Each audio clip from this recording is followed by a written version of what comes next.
What's up, guys? This is the Forward Echo Podcast, and I'm your host, Ryan Snyder. Today's episode: no one is coming to save you. Again, no one is coming to save you. That theme is the absolute embodiment of the way that I hope or encourage you to be living your life. It's the very way that I look at my life on a day to day basis.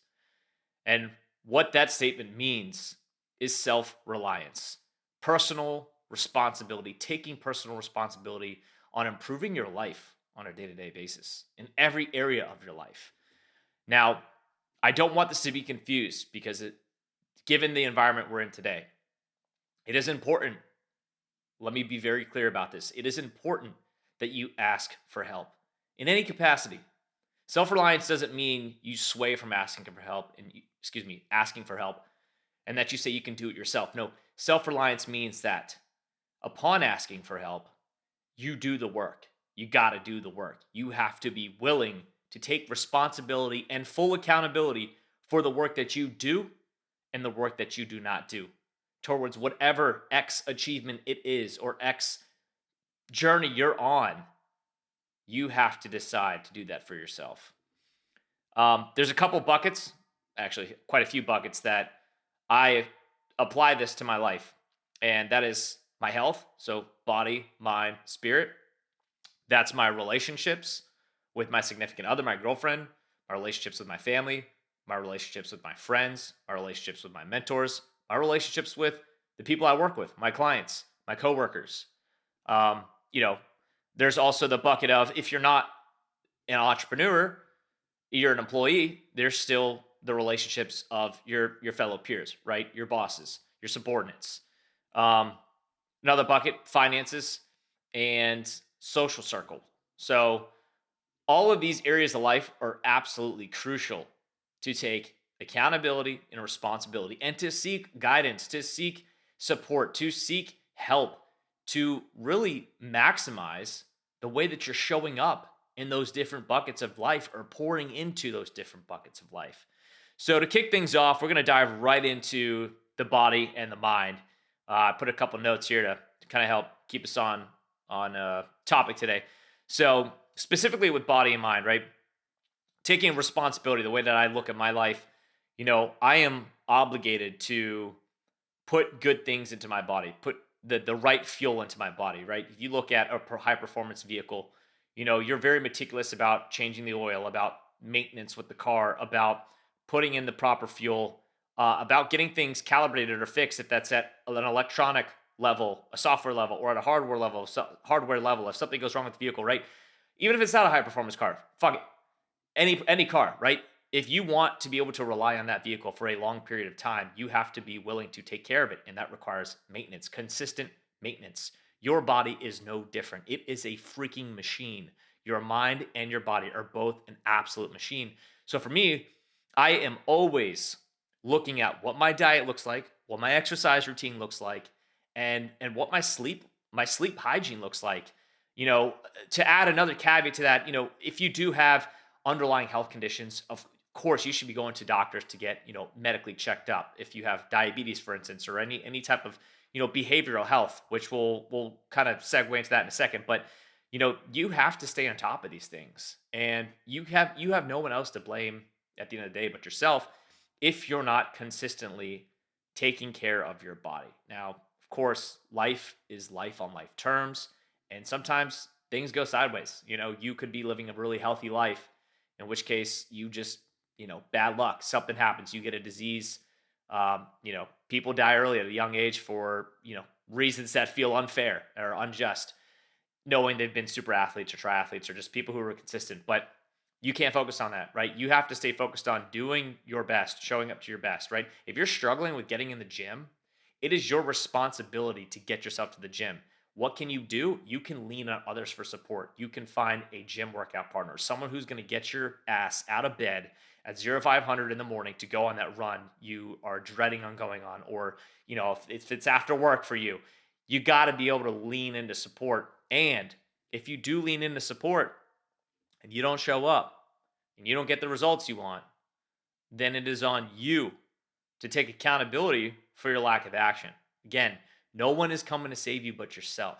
So if you're not happy with where you're at, where your body's at, if you don't feel good, if you get out of bed and that's a pain and you're feeling, all these like aches and pains throughout your joints, your ligaments, your tendons, your muscles, that's on you to do something about it. And you have to decide that today if you want to do something about it.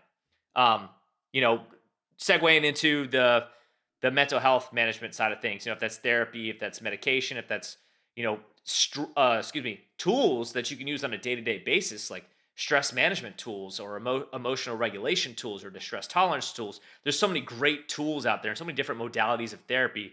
But all in all, being proactive about our mental health is so freaking crucial because I mean, you look at today's environment and where we're at, there are many things that stress us out. All of the buckets that I mentioned that we're covering today are all areas that are what I call exposure points or vulnerabilities. And when things aren't going effectively in those categories, it feels like shit's going wrong. That's when you start building up that stress, that underlying stress. So if you're not proactive about taking care of your mind, you're gonna find yourself in a dark place or a bad place. So that's why it's so crucial. Now, I'm not saying everyone needs to go to therapy. What I am suggesting though is having therapeutic outlets. If that's getting outside for a walk, if that's, as I shared in the last podcast, going surfing, if that's just leaning into one of your favorite sports, if that's hanging out with friends, just anything you can do to step away from what it is that is all consuming is a great way to take care of your mind or to build in these best practices to take care of your mind so that you're able to handle the stresses of everyday life of things that are going to happen. You're going to lose people. You might lose a job. You might lose your house. You might lose your finances. You might lose things people, places, and things you never thought you would lose. And you have to ask yourself, if that were to happen today, am I prepared or am I pouring into myself to fortify my soul, to fortify my mind, to feel that I can handle the worst of the worst? Um, Next category here, relationships. So this is a big one, guys. Obviously, if you're in a relationship, if you've been in a relationship, this is so um, this is a topic near and dear to my heart, something that I have had to put a lot of work into, specifically on communication, communicating needs, communicating asks, communicating just to communicate, which doesn't always mean talking. Sometimes it just means listening. Actually, a lot of the time, in my case, it just means listening and being able to reciprocate back what that person is sharing with you or asking of you or needing from you in order to show up in the relationship. Being able to resolve conflict together, being able to set boundaries that not only protect the relationship but also protect yourself, most importantly. And it's not just romantic, right? It's platonic relationships, it's social relationships, your friendships, relationship with your boss, with your subordinates, and any relationship in your life. You have to be willing, if you're not liking the way that the dynamic is in any of those, you have to be, again, number one, willing to take accountability. And then number two, be willing to ask for help on how to navigate those dynamics.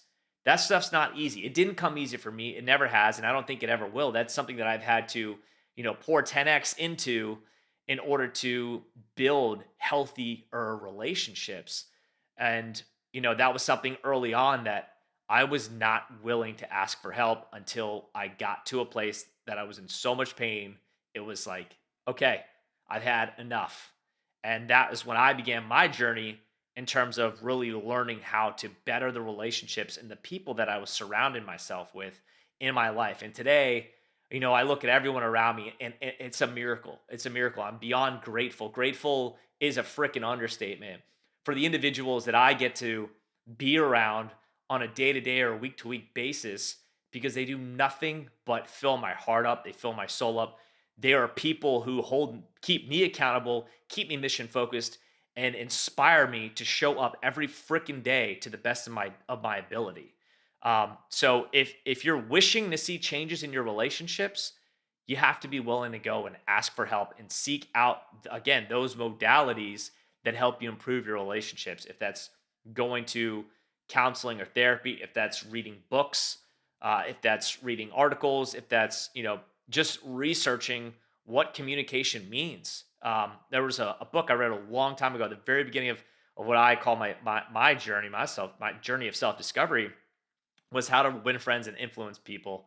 And I think that was Dale Carnegie that wrote that. And man, that was just such a mind blowing book to read, at least for like the first piece of literature that I subjected myself to in terms of like learning about improving relationships. And it just had me frame. It had my framework. I recognized that I didn't have a framework. It established a framework for me. Quick story. I remember um, when I got out of rehab, I was absolutely terrified of social interaction. I did not know how to talk to people because prior to rehab, I'm sure you can put two and two together. I wasn't always in a sober state of mind. I wasn't in a sober state of mind. So, you know, I didn't have any real idea what it felt like to be me. I didn't even know who me was. But after reading that book, and some of my friends at the time, I started making new friends. Really encouraged me to get outside my comfort zone. And I remember going to a coffee shop almost every day for like 90 days, every freaking day, any coffee shop. And I would sit there and I would wait for people to like stand in line. And I would sit there and have to encourage myself, like, all right, you can do it. You can do it. Remember what your buddy said. Charlie Sichiak, if you're watching this right now, brother, thank you, man. Super grateful for your friendship and your guidance, man, from the very beginning. He's good. He's a good guy. And he just told me, like, just talk to people. Just talk to people. So I sat there at a coffee shop, would wait for the line to build up, and I would literally go up and talk to a stranger. And it started with really shallow conversations at first. It was like, "Oh man, I love those Nikes. Where'd you get them at? Champs. Like, do you ball, you hoop?" I'm like, I suck at basketball, but either way, it was just to get out of my freaking head and like the whole like lack of confidence and the worry and the fear of like talking to people. And then now where we're at today, talking to a camera where I don't know how many people are watching, 1 people, 100 people, 1,000 people. I don't know. But I wouldn't have done this 6 years ago if I didn't take accountability for myself. If I didn't take the initiative and say, okay, I don't like where I'm at right now. I don't like that I am afraid to talk to people. I don't like that I lack confidence to talk to a stranger, to talk to anybody, to even make eye contact with someone. So I put in that work. And wherever you are in that, with your relationship with yourself, you have to take that accountability. You have to be willing to take those steps. Next category, career, which kind of, we'll split it up, career and finances, but you know, whether you're an entrepreneur or you're an employee, you know, we'll start with entrepreneurship. That's what I relate to. Started as, employee, worked many jobs growing up, and then obviously found my rhythm, my groove, and at least what I'm doing today. I don't know where I'll be in 10 years from now, which is amazing, which is why I love this freaking journey.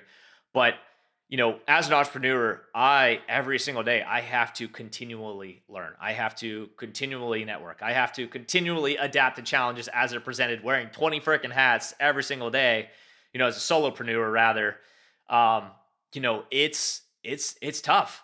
And, for many of you who are experiencing this or have experienced this, you get it, you understand. Or maybe you're thinking about starting your own business and you're probably feeling like, holy crap, like, how do I figure all these things out? And you don't know, you don't figure it all out. You just do what you can today, because tomorrow you'll have a whole nother list, a continual list of things to do and try and figure out. And you might not be happy where you're at in your business right now, right? Or you might not be happy because you're trying to start your business, but you don't feel like you're getting momentum. And that is where you have to decide, like, you can't sit on your hands and complain and whine and moan about it. You got to do something about it. You got to be willing to seek out resources. I sought out mentors. I sought out people more successful than I am. I only surround myself with people who are more successful than I am, not just financially and at a business level. I mean mindset. I mean body. I mean soul. I mean who they are and how they show up, what values they live by. I I surrounded myself with people. I sought those people out and I found them as a result, right? Because I knew that when I started my business, I wasn't happy with how things were going. I had no idea what the hell I was doing. I still feel like that some days. The point is, if you want to do something about that, you can't sit and wait for help to come to you. You can't wait for a mentor to reach out to you. That's not going to happen. You can't wait for the person to come up to you at whatever insert X networking event you go to that you decide makes most effective sense for you and your business and your goal. You can't sit in the corner on your phone and think people are going to approach you. It doesn't work like that. You have to be willing to seek these people out. And I don't care what level you're at, the most successful person in the room or not, you got to be willing to seek people out. And that's my philosophy. That's what works for me. And I am nowhere near in terms of solopreneur like where I want to be, but I know what I do know is that no matter what, 5 years from now, 10 years down the line, I don't want to be the smartest person in the room. I just want to see who I can learn from, not just at an intellectual level, as story level. I want to learn about people. I want to learn about the freaking world. So for me, that's something that keeps me humble is that I have to know that if I want to learn, I have to seek to learn. Um, you know, Now speaking more to an employee, someone who's working the 9 to 5 hustle, like or longer than that, right? Because some of these 9 to 5 jobs, turn them from to 9 to 9 jobs. If you're on Salesforce, like you get it, like you're hustling, you're burning up phone lines, you're sending emails, cold emails, depending on your job. You have if you are putting in that work and you don't feel like you're getting those gains, like in terms of promotions or climbing up the ladder in terms of role and responsibility, you have to be a self advocate for yourself. You have to be confident in who you are and your skill sets and your capabilities and the value that you've driven or the value that you are driving, and seek out those opportunities that align with yourself and what you want to contribute. If it's not working at this organization and you've advocated for yourself and spoke up about it multiple times and it just feels like it's a deadlock and it's stagnant, you need to pivot. You need to go and find the next gig that's going to allow you that opportunity. But that's not going to happen with you just sitting on your hands and complaining and whining and crying about it. You have to do something about it. When it comes to skill development, you might feel like you've absolutely dominated in whatever capacity, whatever skill set you're working on. But remember, iron sharpens iron. You have to look for ways to improve what you're doing, always seeking constant improvement. If you're the best guy, the top sales guy at your company, great. That's amazing. But let's see how you weigh up against the next guy at the next company, at your competitor's company. What kind of numbers are they doing? Contracts every single month, every week, deals, meetings, etc. How can you go and push the bar even harder? Do you want to settle for being content? Because that's okay. If that's where you're at. Like you're cool with making, an established amount of money every single year and just like the same commission, great. But if you want to make more, then you have to be willing to go and sharpen your skill set. And that's only going to happen by going and learning from some of these leaders out there that hold some of these sales seminars, right? By going where these guys are making, crushing numbers. If you're making 100,000, you want to make 1 million. If you're making 1 million, you want to make 10 million. That comes with learning from the guys who are doing that. So you have to subject yourself to that. And that's the importance of skill development. Same with the mentorship, right? Seek people out who have what you want. And again, earlier on we talked about like the materialism piece. Like that's not what I mean. Maybe that if that's what you want, if you want the cars, the money, the house, okay, great. But if you just want to ultimately be an effective leader or an effective employee or an effective entrepreneur, you have to seek out those people who are doing those things, who are not only talking the talk, but they're walking the walk. Their words or their feet match their mouth, right? Um, you can't you can't wait around for things to happen. So, leaning into finances, financial health is crucial. It's big. A lot of people are in debt. I'm not going to try and spout off some numbers. I just remember reading some really disturbing analytics in terms of the average American and living paycheck to paycheck and how much money they have in their savings. Budget, invest, budget and invest, right? Educate yourself on financial literacy. That is something that I was not educated on early on. It was always save, save, save, save. And since then, it hasn't gotten me anything, right? If you're just saving in a standard bank account, you're collecting a fraction of interest every single year. You're not gonna you're not gonna make any money that you could live off of or retire off of by keeping your money parked in a bank, right? So you have to be if you don't understand what that looks like or just even what I'm talking about, you have to subject yourself to being more financially literate, and that's reading books like read the series of Robert Kiyosaki, right, on real estate investment, on being a business owner, the four quadrant, and just the difference between being self-employed and employed and being a business owner and investor. Like, you have to seek these things out in order to take charge of your financial health. If you're in debt, and it's expensive to live where you're at, or it's hard to make a living, like, I empathize. I get it. I'm in South Florida. It's expensive here. It's expensive everywhere. And it's still up to you to decide where you're spending your money and where you're investing your money. If you're not happy with the money you're making, go find another job and make more money. If you're not happy with the money that's in your bank account, take a look at your spending habits and look at what you're wasting money on. Are you the type of individual who's going out to the bar and the clubs every single freaking weekend and ordering Uber Eats every single night of the week? Well, then there's your first problem. Take accountability for your spending habits and look at pivoting and set yourself up to a structured, rigid approach to start changing the health of your finances so that you have money to put towards the things that you want for yourself. If that's a home, if that's investments, if that's real estate property, if that's stocks, that's bonds, if that's CDs, whatever it is, you have to be seeking out how to learn about those things. And that's going to come from books. Again, it's always going to come from mentors or people who are doing that in that space, to learn from them so that you can adopt those best practices and modalities and get yourself in a financially healthy position, because it's stressful. It's hard. It will always be a stressor. And so setting yourself up for success in that is absolutely crucial, towards being able to provide for you. And if you want a family one day, being able to provide for your family, for your wife, your husband, your kids, whatever it looks like. Um, one of the last topics that I want to unpack here, is in terms of no one is coming to save you, is social circle, right? And curating a supportive social circle. And the role of that is, you have to be proactive about it. And not only building relationships, but maintaining them, nurturing those relationships. And I know, like, for myself, when I moved down here to South Florida 5 years ago, man, it was hard. It was freaking tough to connect with people. I jumped into the yachting industry right away. That's why I came down to South Florida, was to go on a little bit of an adventure. Picked up a camera, wanted to just get cool content. I thought, what the hell? Why not jump on a super yacht with all these exotic, amazing locations with awesome, super successful, wealthy people? That itself was an amazing opportunity.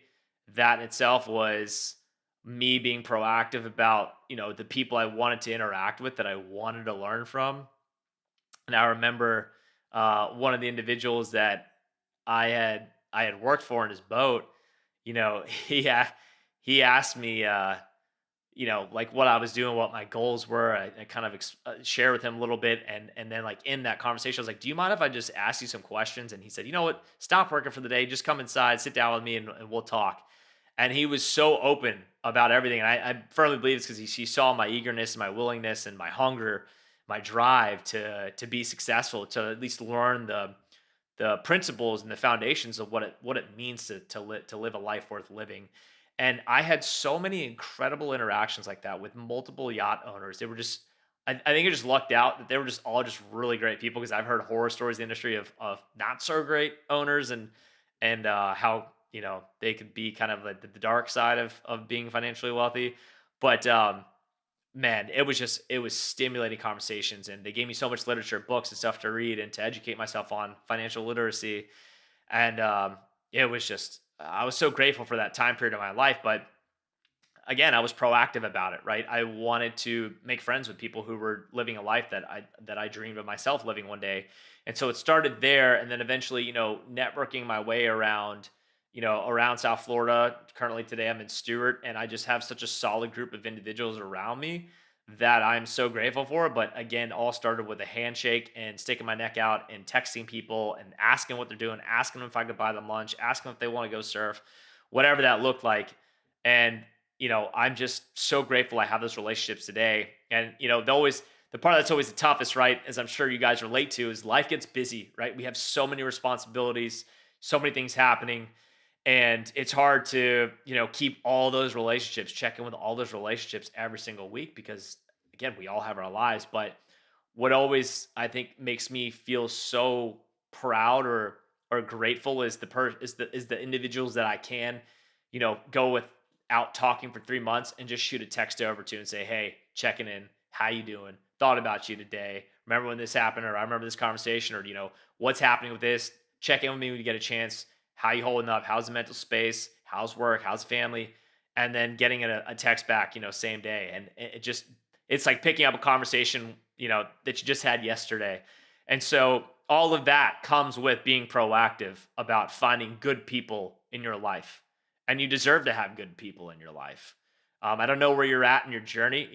Maybe this is something you live it. Great, awesome. Kudos to you. Keep living your life like that. If you're questioning, how do I make all these things happen for myself? It just starts with asking for help, asking for guidance, reaching out, looking for good people, and working on building that relationship. It's a journey. It's a journey. Some people are going to come into your life for a time period for a reason, and other people are going to leave. I heard this one guy say, he said some people are lessons and some people are blessings, and some people are both.